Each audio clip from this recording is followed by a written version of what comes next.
오늘도 하루의 시작, 저희 레디 개장 시그널과 함께 하시죠. 진행의 조수빈입니다. 일단 간밤 미국 증시는 나스닥을 중심으로 3대 지수 모두 약세 흐름을 보였습니다. 오픈 AI가 실적 목표치 미달 소식에 따른 이 AI 산업 불안감이 다시 한번 나타났고요. 또 M7 실적 경계 심리가 확산된 여파로 엔비디아 그리고 마이크론이 하락했고요. 반도체 업종 전반적으로 하락세를 보였습니다. 또 여기에 UAE가 다음 달부터 오펙을 탈퇴하기로 했다라는 점도 화제거리였는데요. 유가 하방 압력의 경로를 좀 만들어낼 법했지만 여전히 호르무즈 해협 봉쇄 사태가 지속되고 있으면서 유가의 하방 압력을 제한을 했고요. 변동성만 키웠던 날이었습니다. 이제 시장은 4월 FOMC와 그리고 M7의 실적에 좀 더 집중할 전망인데요. 4월 FOMC의 금리 동결은 기정사실화된 상태죠. 파월 연준 의장의 마지막 기자회견이 주식시장에 더 높은 영향력을 행사할 것으로 전망이 되고 있고요. 어제 국내 증시는 또 연 이틀 계속해서 최고치를 경신을 했습니다. 장중에 6,700선을 넘기도 했고요. 고점 기준으로 봤을 때 이제 4.5%만 더 오르면 코스피가 무려 7,000선에 도달을 하는데요. 어제 대우건설과 삼성 SDI의 실적 발표가 나오면서 건설 그리고 재건 관련주들 힘이 좋았고 삼성 SDI도 좋은 상승세를 보여줬습니다. 그리고 이름에 철강, 스틸 이런 이름이 들어간 종목들은 대부분 상승세를 보였고요. 코스피는 이렇게 상승한 반면에 코스닥은 대형 시총상위주들이 돌아가면서 좀 악재를 보이고 있는 것 같습니다. 어제장에서는 ABL 바이오가 장중에 20% 넘게 급락세를 보이기도 했는데 임상 결과에 따른 해석이 다르게 나오면서 투심이 위축이 됐습니다. 다만 또 오늘 프리마켓장에서는 소폭 상승하고 있다는 점도 참고하셔야겠고요. 오늘 국내 증시는 오픈 AI발 악재 그리고 필라델피아 반도체 지수가 3%나 넘게 급락을 했기 때문에 그리고 또 이번 한 달간 코스피가 30%대 굉장히 폭등세를 보였죠. 이 차익 실현 매물이 좀 출회가 되지 않을까 예상이 됩니다. 그래도 미국 장 마감 이후에 시게이트가 실적을 발표를 했는데 수요 호조 전망에 따른 이 가이던스 상향으로 시간 외에서 크게 상승을 하고 있죠. 15%대 급등하고 있고요. 이 영향으로 마이크론 그리고 샌디스크 반도체주들도 시간 외에서 반등하고 있다는 점은 국내 반도체 업종에 좀 호재로 작용이 될 것 같습니다. 또 블룸에너지 역시 장 마감 이후에 서프라이즈 실적을 내놓았고 가이던스도 상향을 했기 때문에 시간 내에서 10% 넘게 급등세를 보이고 있다는 점도 긍정적으로 작용을 할 것 같습니다. 우리나라에서는 국내 전력기기 그리고 연료전지 쪽으로 긍정적인 수급이 들어올 수도 있다는 부분 참고하시면서 저희와 함께 실시간 개장 상황도 잠시 후 같이 하시죠. 저희 프로그램에서는요. 미국 증시 마감 상황 전해드리고 있고 글로벌 이슈도 전해드리고 있습니다. 또 방송 말미에는 트렌드 섹터도 4가지 알기 쉽게 전해드릴 예정이니까 끝까지 채널 고정해주시길 바랍니다. 저희 유튜브 채널에서도 함께 하실 수 있습니다. 하단에 QR코드 스캔하셔도 되시고 검색창에 팍스경제TV 검색하셔서 구독과 좋아요 눌러주시길 바랍니다. 어제 국내 증시 자세히 복귀하고 오도록 하겠습니다. 임다혜 캐스터 나와주시죠. 안녕하세요. 레디 개장 시그널 캐스터 임다혜입니다. 어제장 코스피 연이틀 최고치 경신했습니다. 장중에 6,700포인트까지 올라서기도 했는데요. 어제장 시장에서는 매크로적으로 큰 재료는 없던 대신 빅테크들의 실적과 FOMC를 대기하면서 순환매 장세가 이어졌습니다. 자세한 국내 지수 상황 함께 살펴보시죠. 코스피는 0.39% 오른 6,641선 마감됐고요. 코스닥은 0.86% 하락한 1,215선에 거래 마감됐습니다. 다음으로 자세한 수급 동향도 함께 살펴보겠습니다. 코스피에서는 개인과 외국인은 동반 매도 우위를 보였지만 기관이 3,500억 원 넘게 사들이며 지수의 상승을 견인했습니다. 반면 코스닥 시장에서는 개인 홀로 7,900억 원 사들였지만 메이저 주체의 동반 매도 우위를 보였습니다. 그렇다면 시장에서 주목받았던 국내장 핫 이슈는 어떤 이슈들이 있었을까요? 함께 살펴보시죠. 네, 첫 번째 이슈입니다. 한국 증시가 영국을 넘고 세계 시가총액 8위로 부상했습니다. 한국 증시가 이제 세계 무대에서 뛰고 있는데요. 올해 한국 증시 시총이 45% 넘게 급증하며 44조 달러에 돌파했습니다. 배경에는 역시 AI 열풍이 있었는데요. 삼성전자와 SK하이닉스를 중심으로 반도체주가 급등하면서 코스피의 전체 몸값을 끌어올렸고요. 여기에 주주 환원이나 배당 확대 등의 기업 구조의 지배 구조의 개혁 기대감까지 더해지면서 외국인 자금도 올라가고 있습니다. 거기다가 월가에서 한국 증시를 바라보는 시각도 달라졌는데요. 골드만삭스는 코스피 목표치를 기존보다 높여서 8,000선까지 제시했습니다. 한때 박스피라 불리던 코스피, 이제는 그 박스 탈출에 성공했습니다. 다음으로 두 번째 이슈도 함께 살펴보시죠. 불닭도 제쳤습니다. 올해 식품주 MVP는 오리온입니다. 불닭이 무대를 지는 사이 계산서는 뒤에서 오리온이 챙겼는데요. 올해 식품주 수익률 1위의 주인공은 삼양식품이 아닌 오리온이었습니다. 주가 올해 들어서 30% 넘게 뛰었는데요. 비결은 해외 판매였습니다. 오리온의 매출 3분의 1을 중국과 베트남, 러시아에서 벌어들이면서 국내 경기 둔화의 영향을 비껴갔습니다. 거기다가 초코파이나 포카칩, 모감자 등의 1,000억 원이 넘는 브랜드만 무려 9개에 달한다고 하는데요. 증권가에서는 아직 더 간다면서 목표 주가 20만 원 선까지 제시를 하기도 했습니다. 마트에서 과자 한 봉지 집는 손은 조금 주춤하지만 시장에서는 오리온을 집는 손이 늘고 있다는 이슈 함께 보셨습니다. 다음으로 업종별 흐름도 함께 살펴보시죠. 시총 상위 종목 대부분 혼조세 보였습니다. 반도체 투톱 삼성전자와 SK하이닉스의 표정이 엇갈렸는데요. 삼성전자 1%대 하락했고 하이닉스는 0.62% 상승하면서 130만 닉스에 안착했습니다. LG에너지솔루션과 삼성 SDI 2차 전지 업종은 여전히 빨간불을 켜고 있고요. 삼성전기 5% 넘게 오르면서 시총 10위의 자리를 넘보고 있습니다. 다음으로 현대차도 더 뉴 그랜저의 출시 소식을 알리면서 5% 넘게 6% 가까이 올랐고요. 금속주에서는 철강주 전반적으로 온기가 돌았습니다. 또 중동 재건주인 건설주도 분위기가 좋았는데요. 특히 대우건설은 1분기 실적이 잘 나오면서 11%대 강세로 화요일장 마감했습니다. 그렇다면 시장을 움직였던 국내 특징주 두 가지도 함께 살펴보시죠. 첫 번째 특징주는 현대차입니다. 더 뉴 그랜저 외장 공개 후에 주가가 5% 넘게 뛰었습니다. 차보다 주가가 먼저 출고된 건데요. 어제 현대차가 신형 그랜저 효과에 힘입어서 강하게 달렸습니다. 현대차 주가도 5% 넘게 오르면서 55만 5천 원 선에 장 마감됐고요. 시장의 시선이 어제 공개된 부분 변경 모델인 더 뉴 그랜저에 쏠렸습니다. 이번 모델에서는 이른바 상업코 디자인과 17인치 디스플레이 등의 신사양이 대거 적용되는데 이제 시장에서는 신차급 변화가 아니냐는 평가까지 나오고 있습니다. 결국에 도로의 베스트셀러인 그랜저가 현대차 주가 엑셀을 밟아줬네요. 다음으로 두 번째 종목도 함께 보겠습니다. ABL 바이오입니다. 담도암 치료제 임상 실망에 19%대 급락하면서 13만 9,400원의 주가 형성했습니다. 기대가 컸던 만큼 실망도 컸는데요. 미국의 파트너사인 컴퍼스 테라퓨틱스가 발표한 담도암 치료제인 토벨시미그의 임상 결과가 기대에 못 미쳤다는 해석이 나오면서 투자 심리가 급격히 식었습니다. 암 진행을 늦추는 효과는 확인이 됐지만 실제로 환자의 생존 기간을 확실히 늘렸다고 보기에는 결과가 그렇게 좋지는 않았는데요. 이 소식에 컴퍼스 테라퓨틱스도 주가 밤사이 60% 넘게 폭락했습니다. 그럼에도 DS증권에서는 ABL 바이오라는 기업 가치의 전체적인 영향은 좀 제한적으로 줄 수 있겠다. 줄 영향이 제한적이다라고 평가를 내리기도 했습니다. 결국에 기대감으로 달리다가 결과 발표 소식에 급브레이크를 밟았던 ABL 바이오였습니다. 그렇다면 AI는 우리 시장을 어떻게 봤을까요? AI가 포착한 시그널 함께 보시죠. 첫 번째 시그널, 철강입니다.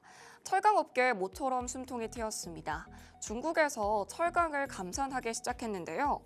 지난달 중국의 조강 생산량은 8,700만 톤, 1년 전보다 6% 넘게 감소했습니다. 그동안 중국은 남는 철강을 해외로 밀어내면서 글로벌 가격 하락을 이끌었는데요. 이번 감산으로 공급 과잉이 완화되면 한국 철강사들에게는 반가운 변화입니다.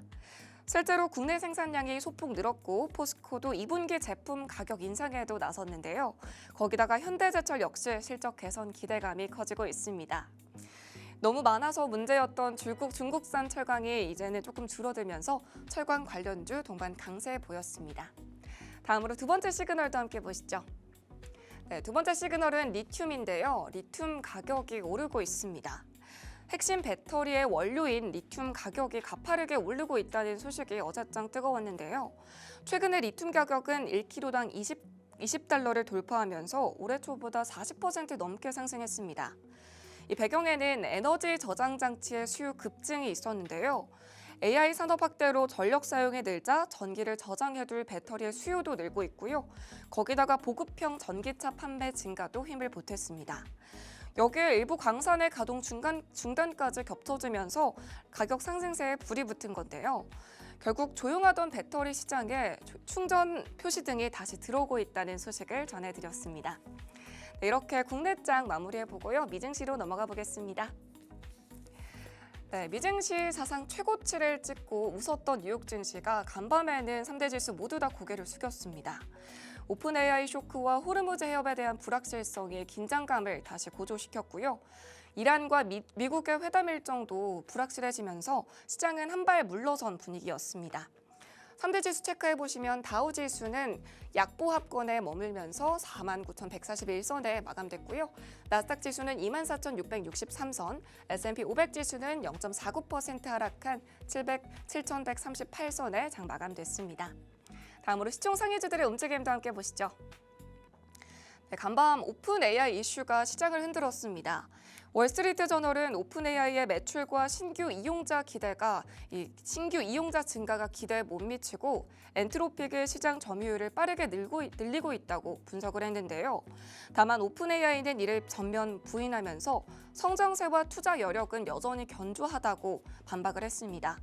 그럼에도 시장에서는 이를 전반적인 AI 투자 불확실성으로 해석을 하면서 반도체주 전반에 부담이 가해졌습니다. 특히 엔비디아 직접적인 타격을 받았는데요. 1.63% 하락했고요.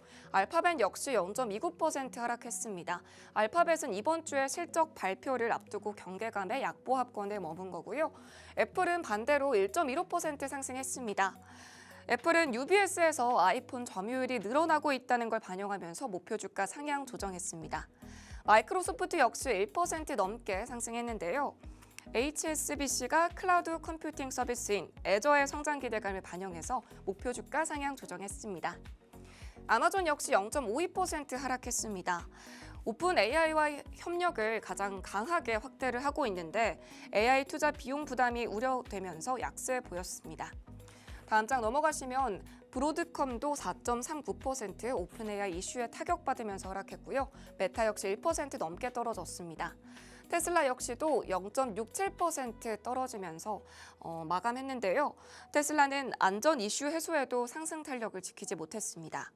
미 도로교통안전국이 모델 Y의 결함 조사를 마무리하면서 이상이 없다고 밝혔지만 도이치뱅크가 물리적 AI 확장에 난항이 있을 수 있다라고 발표를 하자 불안감이 이어졌고 이로 인해서 매물을 소화하면서 약세로 마감했습니다. 그 외 버크셔 해서웨이와 월마트 모두 다 버크셔 해서웨이는 1% 넘게 올랐고요. 월마트는 보합권에 머물며 화요일장 마감됐습니다. 다음으로 시장에서 주목받았던 특징주 세 가지 함께 살펴보시죠. 네, 첫 번째 특징주는 코카콜라입니다. 코카콜라가 시원하게 올랐는데요. 시장 예상치를 웃도는 실적과 함께 경기 방어주의 매력이 부각되며 강세 보였습니다. 특히 1분기 매출과 주당 순이익을 모두 기대를 상회했고요. 연간 이익 전망도 상향 조정했습니다. 특히 제로슈거가 빠르게 증가하면서 전 지역의 판매가 증가되고 있다고 하는데요. 어제장 특징적인 종목이었고요. 간밤 특징적인 종목이었고요. 시게이트는 정규장에서는 하락 마감했지만 시간 외에서 급등을 했습니다. 시게이트는 AI와 클라우드 데이터가 늘면서 어닝 서프라이즈를 기록했고요. 데이터 센터 매출이 전년보다 50% 이상 늘고 클라우드 고객 주문도 계속 증가하고 있습니다. 또 대형 클라우드 기업에 계속해서 제품 공급을 확대하고 있어서 앞으로도 성장 기대감이 주가에 반영되며 실적 발표 후에 시간 외에서 10%대 두 자릿수 급등세 보여줬습니다. 네, 마지막 특징 종목은 마이크론이었습니다.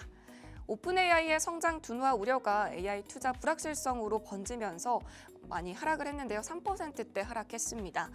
특히 오픈 AI의 데이터 센터 비용 부담과 매출 목표 미달 소식이 나오자 AI의 인프라 핵심인 반도체 수요 둔화 우려가 커지면서 기술주 전체에 부담으로 작용했습니다. 그중에서도 엔비디아와 함께 거래 대금도 3%대 가장 많이 빠져나가는 흐름 보였습니다. 네, 이렇게 특징주 함께 살펴보셨고요. 유가와 금은 시세도 함께 체크해 보겠습니다. 네, 호르무즈의 해협의 문은 여전히 닫혀 있는 상태입니다. 간밤 아랍에미리트가 오펙을 탈퇴한다라는 소식이 있기도 했지만 여전히 국제 유가가 높은 상태인데요. 브렌트유는 104달러 선, 서부 텍사스유는 99달러 선에 거래됐습니다. 또 미국 내 전 지역의 휘발유 가격도 점차 오르고 있는데 갤런당 4.18달러로 4년 만에 최고치 수준이라고 합니다. 다음으로 금은 시세도 함께 체크해 보시죠. 금선물, 은선물은 모두 다 하락세입니다. 금선물은 1.82% 하락했고요. 은선물은 2%대 하락하며 73달러 선에 거래됐습니다. 네, 이렇게 화요일장 마감 상황 전해드렸습니다. 방금 보신 것처럼 이란 전쟁이 길어지면서 국제 유가가 급등하고 미 국채 금리의 수익률도 3주 만에 최고 수준으로 올라섰는데요. FOMC를 기다리면서 시장이 예의주시를 하고 있는 가운데 우리 국내 증시 분위기는 또 오늘 어떻게 진행이 될지 함께 지켜보시죠. 하단에 있는 QR코드 스캔하시면 실시간으로 팍스경제와 함께 하실 수 있고요. 끝까지 저희와 함께 하시면서 실시간 시그널 포착해 가시길 바랍니다. 지금까지 레디 개장 시그널 캐스터 임다희였습니다.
뉴욕 증시 마감 상황부터 자세히 살펴보도록 하겠습니다. 먼저 3대 지수 마감 상황인데요. 다우지수가 0.05% 하락하며 49,141선에, 그리고 나스닥은 0.9%나 밀렸습니다. 24,663선, 그리고 S&P 500은 7,138선에 거래를 마쳤습니다.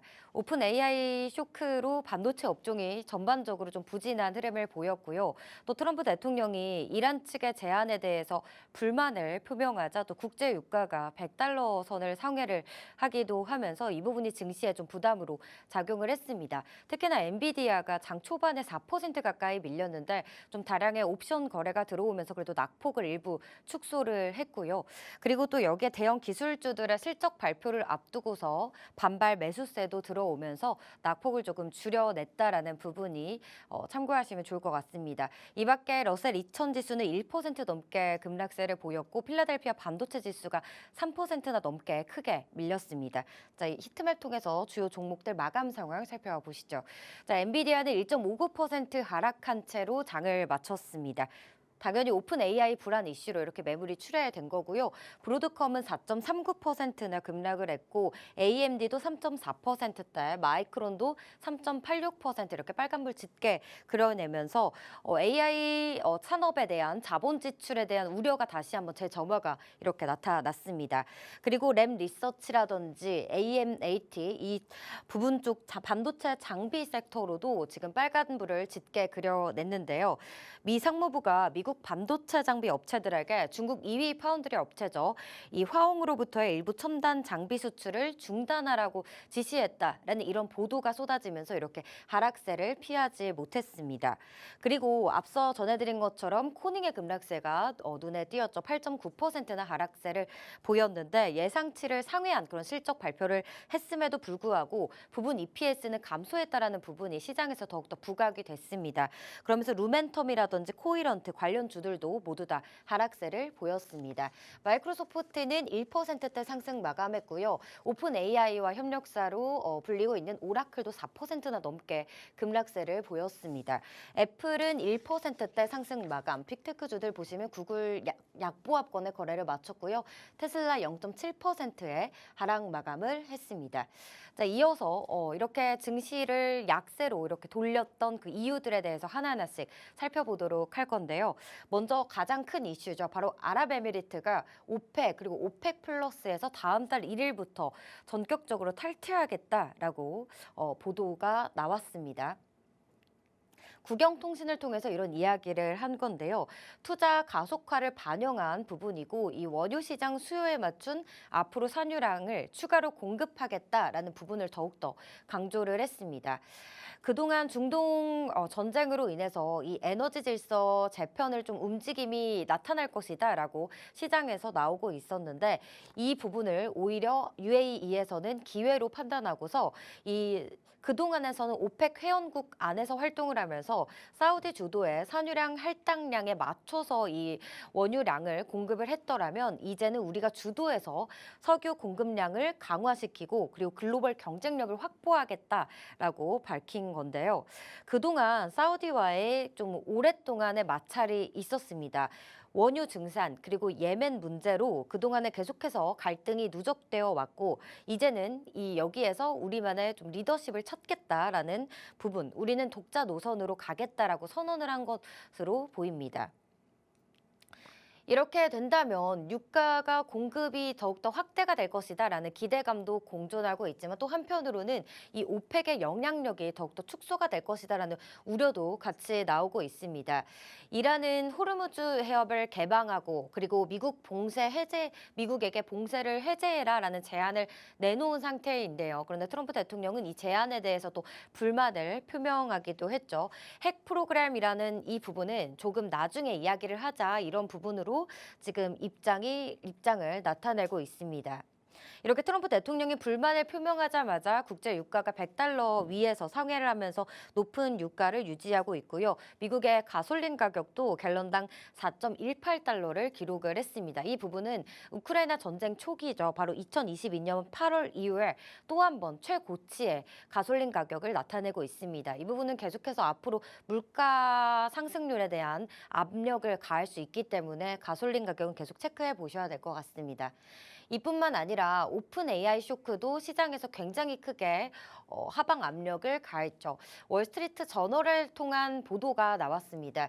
오픈 AI가 대규모 IPO를 앞두고 이 목표치를 모두 다 사용자 수뿐만 아니라 매출 목표치를 모두 다 달성하는 데 실패했다라는 보도가 나온 건데요.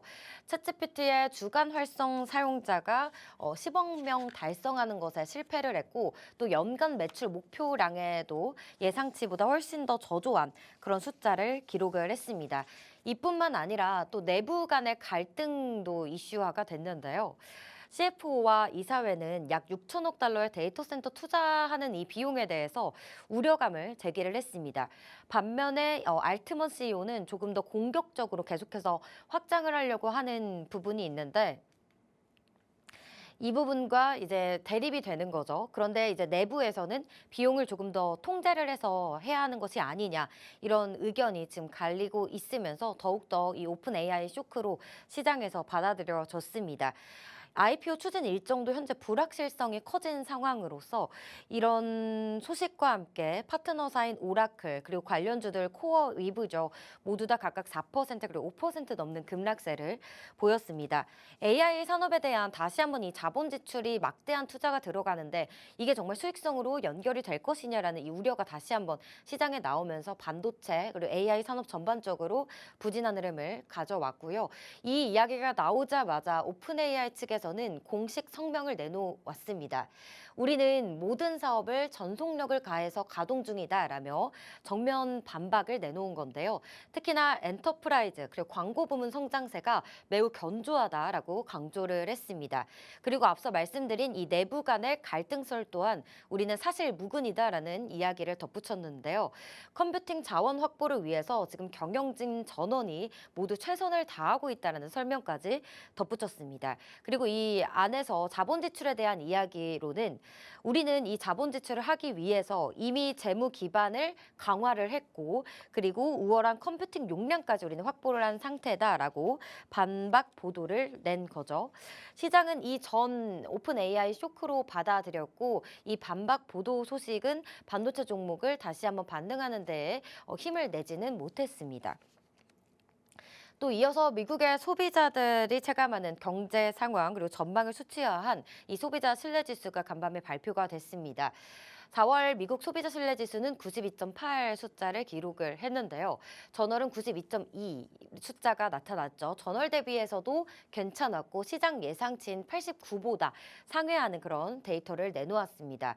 결국 아직 우리는 체감 경제 상황이 괜찮다라는 부분으로 해석해 볼 수 있겠죠. 기대지수 역시 전월 대비 1.2포인트 상승을 하면서 전체 지수를 개선을 시켰습니다.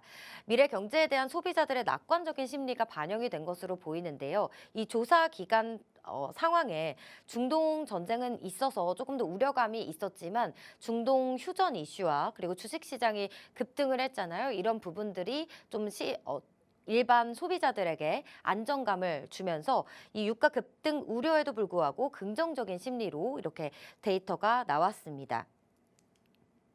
그리고 어제 국내 증시에서 또 주인공이었던 철강주들 오늘 장전에 다시 한번 짚고 넘어가 보도록 하겠습니다. 현재 프리마켓에서도 좋은 흐름을 보여주고 있는데요. 어제장에서 정말 압도적인 상승률을 기록을 했습니다. 종목들 전반적으로 다 거래량이 폭발을 했고 또 업종으로 봤을 때 철강 부문이 무려 9.53%나 상승세를 어제 하루만 놓고 보더라도 이렇게 나타났는데요. 가장 큰 이유로는 AI 데이터 센터 건설 수요가 늘어나고 있다라는 부분, 중장기적으로 봤을 때도 굉장히 큰 호재로 작용을 하죠. 이제 이런 부분을 봤을 때 철강 업종은 드디어 슈퍼사이클에 도래했다라는 증권가들의 또 호평도 연달아서 계속 나오고 있습니다. 어제장에서 문배철강, 알루코, 포스코 스틸리온, 넥스틸, 데오투스강 모두 다 상한가를 속출해내는 그런 모습이었습니다. 어제장에서 코스피 상황을 보시면 포스코홀딩스 11%대나 두 자릿수대 상승률을 보였고요. 이런 부분들을 참고해 보시면 철강 업종이 정말 이제 시작인 걸까? 이런 생각이 들어서 한번 준비를 해봤는데요. 두 가지 호재가 정확하게 있었습니다. 먼저 이란 측에서 다음 달 30일까지 철강 슬래브 그리고 철판을 수출하는 것을 금지하겠다라고 밝혔죠. 그런 부분들이 오히려 국내 철강 업계에는 반사 이익 기대감으로 작용할 것이다라는 부분이 일단 한 가지 모멘텀으로 작용을 했고요. 또 두 번째로는 세계 1위 철강 생산하고 있는 중국에서 조강 생산량을 감소했다라는 이 부분이 또 두 번째 모멘텀으로 작용을 했습니다. 올해 3월 조강 생산량을 살펴보니 8,700만 톤, 전년 동기 대비했을 때 무려 6.3%나 감소한 수치고요. 그리고 1분기 누적 생산량을 봤을 때에도 전년 동기 대비해서 무려 4.6%나 크게 줄었습니다. 이렇게 계속해서 중국에서도 철강 생산을 줄이고 있는데 그렇다면 국내 철강 유통업들에게는 가격이 올라가는 그런 긍정적인 모멘텀이 작용을 할 수 있겠죠. 이뿐만 아니라 앞서서 잠깐 말씀드린 것처럼 AI 데이터 센터가 계속해서 지금 전 세계적으로 붐을 일으키고 있습니다. AI 데이터 센터에는 일반 건물에 들어가는 그런 철강 강재들보다 훨씬 더 튼튼하고 발열에 강한 그런 강재들이 필요한데요. 그렇기 때문에 이 강재를 만드는 철강 업종들이 슈퍼사이클에 도래했다라는 부분까지 연결지어서 볼 수 있겠습니다. 동국제강도 AI 데이터 센터 산업에 진출하겠다라고 선언을 했죠. 오늘도 지금 프리마켓장에서 두 자릿수대 슈팅세를 보여주고 있는 기업입니다. 그러면서 현대제철 또한 이 AI 데이터 센터까지 발을 뻗쳐나가고 있는 그런 모습인데요. 올해 이 데이터 센터에 들어가는 봉연강 매출은 전체 매출의 약 3%밖에 되지 않았습니다. 그런데 앞으로는 6%까지 우리가 늘리겠다라는 목표치를 만들어 놨고요. 그리고 아마존 웹서비스와 데이터 센터 강제 공급 계약 이후로부터 다수의 건설사에서 지금 문의가 급증하고 있다라는 부분까지 지금 현대제철 관계자가 이야기를 한 그런 상황입니다. 그리고 우리 기업은 국내에서 유일하게 구조재와 비구조재 모두 다 통합해서 공급할 수 있는 기업이다라는 부분까지 계속해서 강조를 하고 있는 모습인데요. 지금 보시면 동국제강도 실적표입니다. 25년 1분기 그리고 2분기, 3분기까지 나와 있고 4분기에는 7억 원을 달성을 했는데 무려 올해 1분기에 껑충 뛴 무려 거의 200% 가까이나 뛴 숫자죠. 214억을 발표를 했고요. 현대제철도 계속해서 실적이 좋아지고 있는 그런 모습입니다. 이뿐만 아니라 AI 데이터 센터뿐만 아니라요. 지금 ESS 분야에도 계속해서 강제 시장 쪽으로 진출을 하고 있는 그런 현대제철인데요. ESS 컨테이너 그리고 모듈 케이스죠. 이 인클로저가 대표적인데 인클로저 안에 열연 그리고 냉연, 형광 이런 다양한 철강 제품들이 사용이 되기 때문에 ESS 쪽으로도 연결이 됩니다. 그렇기 때문에 뭐 TCC 스틸이라든지 이런 종목들도 최근에 시장에서 좋은 흐름을 보여줬었죠. 증권가에서도 현대제철의 목표 주가를 최근 들어서 잇따라 상향 조정을 하고 있습니다. IM증권에서는 4월 27일에 5만 원으로 상향을 한 상황이고요. 주력 품목이 가격이 인상될 것이다. 이런 부분을 가장 크게 전망하고 있고 차 강판 가격 인상으로 실적이 더 좋아질 것이다라는 기대감으로 보고서를 내놓았습니다. 흥국증권에서도 1분기에는 실적이 부진하지만 철강 업황은 이제부터 돈을 벌 것이다라고 바라보면서 목표 주가를 5만 5천 원까지도 상향 조정을 하고 있습니다. 그리고 특히나 현대제철의 가장 핵심 승부수는 바로 미래자동차, 냉연 강판 부분인데요. 지난해에 건설 침체 그리고 중국 공급 과잉 우려로 이중고를 겪고 있는 상황에서도 현대제철 홀로 무려 2,800억 원이나 들여서 R&D 비용을 투자를 했습니다. 바로 이 냉연 강판을 만들기 위해서였는데 이 부분이 고부가가치 상품이기 때문에 앞으로 실적에 굉장히 큰 도움이 될 것이고요. 또 그뿐만 아니라 탄소 배출 저감 전기로 기반의 이 친환경 공법을 사용해서 이 친환경 시장에서도 독점을 좀 차지할 것이다. 두각을 드러낼 것이다라는 기대감도 같이 안고 있습니다. 그리고 마지막으로 지분 이야기 살짝 해보도록 할 텐데 대주주 지분을 살펴보면 기아가 17% 정도 가지고 있고요. 그리고 정몽구 회장이 11%. 그런데 막상 정의선 회장의 지분은 부재한 상황입니다.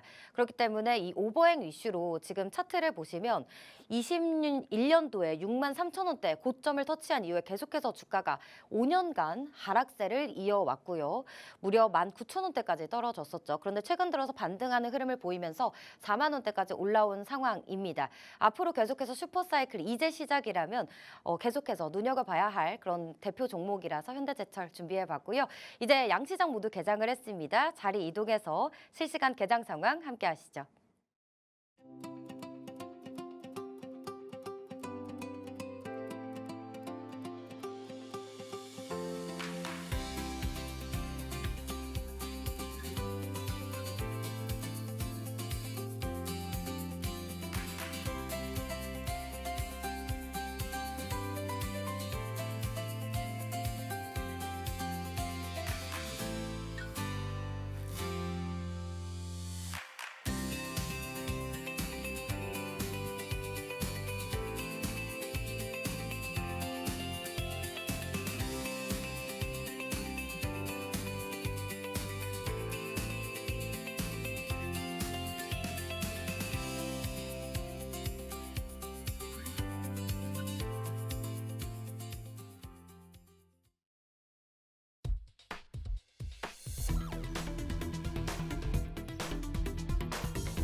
네, 4월 29일 양시장 개장했습니다. 벌써 4월도 이제 이거래일 오늘하고 내일밖에 남지 않았는데 현재 양시장은 보합권에서 등락세 보이고 있습니다. 자세한 지수 분위기부터 함께 살펴보시죠. 코스피는 하락세 보이고 있습니다. 약보합권에 움직이고 있네요. 6,623선 지나가고 있습니다. 코스닥 시장은 그래도 빨간불을 켜내고 있는데요. 0.04% 상승하면서 1,216선 지나가고 있습니다. 이어서 수급 상황도 함께 살펴보시죠. 자, 오늘 거래소에서 개인 홀로 물량 사들이고 있습니다. 동일한 물량 외국인이 그대로 팔아내고 있고 기관 소폭이지만 매수 우위 나타나고 있습니다. 코스닥 시장에서는 외국인 홀로 매수 우위 나타나고 있고요. 개인과 기관 동반 팔자세 보이고 있습니다. 선물 시장에서 소폭이지만 외국인이 매수세 들어오고 있다는 부분까지 체크해 보도록 하겠습니다. 이어서 시가총액 상위 종목들 살펴보시죠. 먼저 거래소부터 함께 보시면요. 아무래도 필라델피아 반도체 지수의 급락 여파로 반도체 투톱 하락세 이어가고 있습니다. 삼성전자 1%대 하락하고 있고요. SK하이닉스는 130만 원 내놓은 채 129만 원대 거래되고 있습니다. 삼성전자가 밀리다 보니 삼성전자 우선주도 같이 하락세 보이고 있고요. SK스퀘어도 1% 안팎의 하락세 나타나고 있네요. 반면에 LG에너지솔루션은 0.64% 상승세 보이고 있습니다. 오늘 대형주들 좀 혼조세 보이고 있는 가운데 어제 강했던 삼성전기가 오늘은 2.7%로 하락하면서 쉬어가고 있고요. 삼성 SDI 계속 강한 흐름 보여주고 있습니다. 3.6% 상승입니다. 이어서 코스닥 시장 살펴보겠습니다. 에코프로 그룹주들 희비가 엇갈립니다. 에코프로는 0.8% 하락, 에코프로 BM은 0.23% 상승하며 거래되고 있습니다. 그리고 레인보우 로보틱스가 1.6% 상승세 보이고 있고요. 삼천당제약도 2.7%대 상승이고요. ABL바이오 어제 급락 때문일까요? 오늘은 소폭이지만 상승하는 흐름 보이고 있습니다. 2%대 상승하고 있습니다. 자, 이어서 오늘 또 트렌드 섹터도 알아봐야겠죠. 오늘은 박소열 캐스터가 전달해 주시죠. 안녕하세요. 트렌드 섹터 캐스터 박서희입니다. 연일 신고가를 외치는 코스피였지만 오늘은 조금 쉬어가는 모습입니다. 하지만 어제는 철강과 2차 전지 등 경기 민감 업종들이 매수세에 쏠렸는데요. 그럼 어제 시장을 이끈 4가지 주도 섹터 살펴보겠습니다. 철강, 건설, 자동차, 그리고 2차 전지입니다. 먼저 철강 섹터부터 살펴보겠습니다. 어제 철강주 굉장히 흐름이 좋았습니다. 그 이유가 있었습니다. 미국과 이란의 종전 협상이 열리지 못해서 전쟁이 장기화되는 가운데 이란이 다음 달 30일까지 철강 슬래브와 철판 수출을 금지한다고 보도한 바 있는데요. 즉, 이란에서 철강 수출을 당분간 하지 않는다는 소식이 있었습니다. 이란발 공급 차질 우려가 국내 철강 업계에서는 오히려 반사 이익 기대감으로 이어졌습니다. 또 호재가 하나 더 있었습니다. 세계 최대 철강 생산국인 중국이 최근 생산량을 줄였다는 소식입니다. 세계 철강협회에 따르면 지난달 중국의 조강 생산량은 8,700만 톤으로 전년 동월 대비해서 6.3% 감소한 바 있는데요. 중국은 전 세계 철강 생산의 무려 절반가량을 차지하는 나라입니다. 철강을 과잉 생산했던 중국의 감산 기조가 이어지면 또 국내 업황도 개선될 수 있다는 기대감도 함께 커지고 있는 상황입니다. 또 중국산 철강 수입량이 줄어들면 국내 철강 유통 가격은 오르고 있는데요. 중국발 공급 축소가 이어지면서 철강 가격 반등과 함께 국내 철강 업체들의 실적 개선 기대감도 점차 높아질 것으로 기대가 되고 있습니다. 증권가에서는 이런 중국의 철강 부진이 당분간 지속될 것이다라고 전망하고 있고요. 또 국내 철근의 대규모 가격 인상에 따른 영향도 함께 지켜봐야 한다고 언급한 바 있었습니다.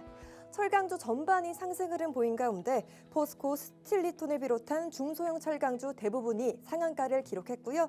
또 포스코홀딩스도 12% 가까이 강세 보였습니다.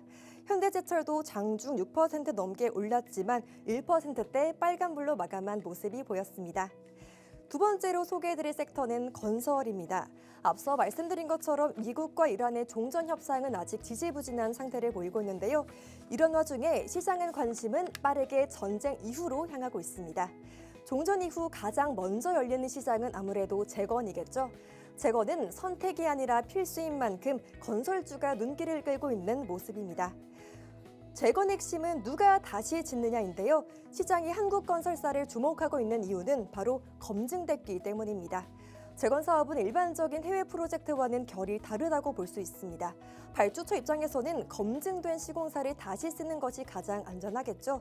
이 지점에서 한국 건설사들의 경쟁력이 부각되고 있는 상황입니다. 어떤 건설사가 가장 큰 수혜를 볼 것이냐를 두고는 아직 엇갈린 전망이 나오고 있는데요. 일단 삼성 E&A가 대표 수혜주로 거론이 되고 있고요. 또 현재 훼손된 주요 에너지 시설 가운데 과거 시공에 참여한 비중이 상대적으로 가장 높기 때문입니다. 반면 시야를 좀 더 넓혀서 전체 중동 수주 1억으로만 본다면 현대건설이 가장 앞서 있습니다. 2000년 이후 중동 지역에서 가장 많은 금액을 수주한 바 있는데요. 왼쪽 표 보셔도 현대건설의 누적 수주액은 무려 804억 달러에 이릅니다. 삼성 E&A는 569억 달러, GS건설은 378억 달러로 집계가 됐는데요. 한눈에 봐도 현대건설의 누적 수주 금액이 가장 큰 모습이 보여지고 있습니다. 이런 가운데 어제 대우건설의 실적 발표가 있었습니다. 지난해 4분기 1조 원대 영업 손실을 낸 바 있었는데요. 불과 석 달 만에 판을 완전히 뒤집은 모습을 보였습니다. 증권가의 예상치를 2배 이상 뛰어넘는 어닝 서프라이즈를 기록한 건데요. 대우건설은 1분기 연결 기준 매출 1조 9,514억 원, 영업이익 2,556억 원, 당기순이익은 1,958억 원을 거둔 바 있었습니다. 매출은 전년 동기보다 6% 줄었지만요. 핵심 지표인 영업이익은 70% 가까이 수직 상승했습니다. 또 당기순이익 역시 무려 237.6% 급증하면서 뚜렷한 수익성 회복을 증명했습니다. 그야말로 시장의 관측을 완전히 빗나간 성적표를 보이면서 어제 주가도 12% 가까이 강세로 마감했네요. 세 번째 섹터는 자동차입니다. 현대차가 어제 신형인 더 뉴 그랜저를 공개했는데요. 왼쪽 사진 보시면 현대차가 이번에 공개한 디자인입니다. 이번에 공개된 이 차는 페이스리프트, 즉 부분적으로 변경이 들어갔는데요. 디자인에 있어서는 신차급 변화가 생겼고요. 또 7세대 그랜저 출시 이후에는 약 3년 만에 이루어진 변화라고 볼 수 있겠습니다. 현대차는 이번 페이스리프트는 대형 세단 시장 경쟁 심화에 대응한 조치라고 밝힌 바 있는데요. 특히 이 그랜저 모델은 국내 판매 비중이 가장 큰 모델 중 하나입니다. 이번에는 상품성을 좀 더 강화해서 시장 대응에 나설 것이라고 언급한 바 있었습니다. 현대차에서는 또 다른 이슈도 있었습니다. 전기차 초기 구매 가격을 낮추기 위해서 배터리 구독 서비스를 선보이는데요. 이는 시간의 지남에 따라 성능이 떨어져서 자산 가치가 하락하는 배터리 소유권을 차량과 분리하는 방식으로 볼 수 있겠습니다. 이렇게 되면 배터리 비용이 초기 구매가에서 제외가 되면서 소비자들이 체감하는 가격도 조금 낮아질 것으로 전망이 되고 있습니다. 현대차가 이 배터리 구독 서비스를 추진하는 건 중국 브랜드의 공세가 임계점을 넘었다고 판단했기 때문인데요. 테슬라와 중국 업체들이 참전하고 있는 전기차 시장에서 주도권을 뺏기지 않겠다는 현대차의 의지가 돋보이고 있습니다. 이에 시장의 기대감도 커진 걸까요? 6% 가까이 급등 마감했습니다. 기아도 어제 무려 5거래일 만에 빨간불 켜냈습니다. 사실 기아는 올해 1분기 다소 주춤한 실적을 낸 바 있었는데요. 전년 동기 대비 매출은 5.3% 늘었지만 영업이익은 무려 26.7% 줄었습니다. 특히나 미국 관세 부과가 가장 기아에게는 치명적이었습니다. 그래도 주목할 만한 건 친환경차 판매가 조금 늘었다는 사실인데요. 미국 시장에서의 하이브리드 차 판매가 크게 기여하며 세계 시장 점유율 4%까지 기록할 수 있었습니다. 2분기부터는 기아는 본격적으로 시장 지배력을 확대할 것으로 보이고 있는데요. 유럽에서는 전기차 판매를 좀 더 늘리고 또 북미 시장에서는 텔루라이드 판매가 본격화될 것으로 보여지고 있습니다. 증권가에서는 유럽 시장 지배력 그리고 친환경 신차를 통한 수익성 방어 여부를 주목해봐야 한다고 언급한 바 있었습니다. 마지막 섹터는 2차 전지입니다. 어제 삼성 SDI의 실적 발표가 있었습니다. 1분기 매출 3조 5,764억 원, 영업손실 1,556억 원을 기록했는데요. 지난해 1분기보다 매출은 12.6% 늘었고 또 같은 기간 영업손실은 64.2%나 줄어든 수치를 보였습니다. 또 1분기 당기순이익은 561억 원으로 흑자 전환에 성공했네요. 삼성 SDI는 ESS 배터리 수주 확대, 전기차 배터리 사업의 고객 및 제품 포트폴리오 다각화, 그리고 미래 기술 경쟁력 제고 등의 성과를 거뒀다고 밝혔습니다. 또 반도체 호황 속에서 반도체 소재 판매도 견조한 흐름을 보여줬는데요. 또 어제 뉴스가 하나 나왔습니다. 삼성 SDI가 아마존의 데이터 센터용 배터리 공급 계약 체결을 앞두고 있다라는 거대한 호재였는데요. 증권가에서는 이 계약이 장기 계약으로도 이어질 수 있다라고 보고 있고요. 또 실적뿐 아니라 글로벌 빅테크 레퍼런스를 확보한다는 점에서도 상당히 긍정적으로 보여지고 있습니다. 또 최근 주목받고 있는 LG 에너지 솔루션이죠. 벤츠와 25조 규모의 배터리 혈맹을 맺었다라는 소식이 있었습니다. 리튬 인산철인 LFP 배터리 외에도 차세대 46 시리즈 원통형까지 포괄하는 배터리 동맹을 맺은 것으로 확인이 됐는데요. 25조 원에 달하는 만큼 미국과 유럽 시장의 핵심 축으로도 주목받고 있습니다. 더불어서 전 세계 배터리 업계가 기술 개발에 나선 건식 공정 기술을 3년 내에 개발하겠다고 밝혔는데요. 중국에 앞서 있는 LFP 배터리를 건식 공정으로 양산해서 현재 업계 1위인 중국을 견제할 계획이라고 밝혔습니다. 이렇게 오늘 4개 섹터 모두 알아봤습니다. 4월 달에 무려 31%나 상승한 코스피인데요. 7,000포인트까지는 약 4.5%만이 남아 있습니다. 다만 M7 기업들의 실적 발표와 또 FOMC 등 많은 변동성이 있는 만큼 이 부분도 체크하시면 좋을 것 같습니다. 그럼 실시간 개장 상황 계속해서 저희와 함께 체크해 보시죠. 이상 트렌드 섹터 캐스터 박서희였습니다. 네, 현재 9시 16분 10초 지나가고 있습니다. 나스닥 선물 지수 반등하는 이 흐름을 타고서 낙폭을 조금 만회하고 있는 국내 증시입니다. 우리 시장도 반발 매수세 들어오고 있는데 다시 한번 개장 상황 같이 살펴보도록 하시죠. 자, 일단 지수 분위기부터 살펴보시면 장극 초반과 조금 전해드린 것처럼 비슷합니다. 코스피 여전히 파란불 유지하고 있고 6,633선 지나가고 있네요. 코스닥 시장은 약 강보합권 나타나면서 1,218선 지나가고 있습니다. 거래대금 상위 종목들 같이 살펴보도록 하시죠. 먼저 거래소부터 분위기 살펴봅니다. 대형주들 여전히 좀 부진한 흐름을 보이고 있습니다. 반도체 투톱 하락세 계속 이어가고 있고요. 삼성 SDI도 상승폭을 일부 반납을 한 그런 상황입니다. 현대차는 상승 전환하나 싶더니 여전히 또 약세 흐름 보이고 있고요. 반면에 SK 이터닉스가 강하게 상승하고 있습니다. 중동 전쟁 이후에 에너지 안보가 부각이 되면서 NXT에서도 흐름이 좋더니 계속 정규장에서도 좋은 흐름 이어가고 있고요. 현대 로템도 9%대 상승하고 있습니다. 그리고 동국제강 10%대 두 자릿수대 슈팅 보이면서 지금 현대제철도 4% 넘게 상승하고 있거든요. 철강 쪽들 시세 흐름 좋은 모습입니다. 대우건설은 오늘 2% 넘게 빠집니다. 자, 이어서 코스닥 상황도 살펴보시죠. 자, 아무래도 신규 상장주 쪽으로 수급이 좀 쏠리고 있습니다. 채비라는 종목이 오늘 코스닥 시장에 상장을 했고요. 이 부분은 전기차 급속 충전 인프라를 운영하는 그런 기업입니다. 또 현대차와 계약을 체결했다라는 뉴스도 오늘 아침에 나온 상황이고요.